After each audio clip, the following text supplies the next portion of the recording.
अरे हम तो तुमको बोल रहे, अख्तर अली मान ने कहा हो अगर तुमको ये पसंद है कि दोबारा बीजेपी बिहार में आए तुमसे हाथ मिलाओ, तुम नहीं मिलाएंगे तो याद रखो ये हाथ तुम्हारे गिरेबान से भी खेलेगा इंशाअल्लाह ताला। ये हाथ बड़े दराज है, याद रखो।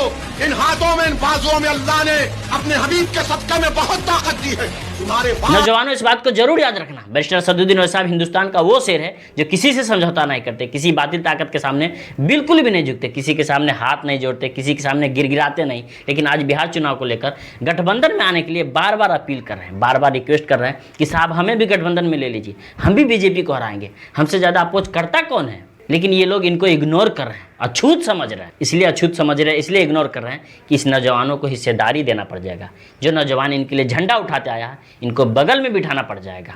असदुद्दीन ओवैसी साहब खुद के लिए नहीं लड़ रहे, अल्लाह ताला इनके हाथों में बहुत ताकत दिया है, इनको ज़हीन बनाया, इनको किसी चीज़ की कमी नहीं है। असदुद्दीन ओवैसी साहब इस नौजवानों के लिए लड़ रहे हैं, बीजेपी को हराने के लिए लड़ रहे हैं। ये बार बार अपील कर रहे हैं कि हमें भी गठबंधन में ले लीजिए, लेकिन ये लोग बार बार इग्नोर कर रहे हैं, इन्हें अछूत समझ रहे हैं। नौजवानों इस बात को जरूर याद रखना। नौजवानों जब भी आपके पास आए, जब भी आपके पास बोले कि इनकी वजह से ऐसा हो गया है, तो जरूर याद दिला देना कि बैरिस्टर असदुद्दीन ओवैसी साहब ने आपसे हाथ जोड़ के अपील किया था, आपसे बार बार रिक्वेस्ट किया था, लेकिन आपने इन्हें इग्नोर किया, आपने इन्हें अछूत समझा। बैरिस्टर असदुद्दीन ओवैसी साहब खुद के लिए नहीं लड़ रहे हैं, इस देश के नौजवानों के लिए लड़ रहे हैं, इस देश के फ्यूचर के लिए लड़ रहे हैं।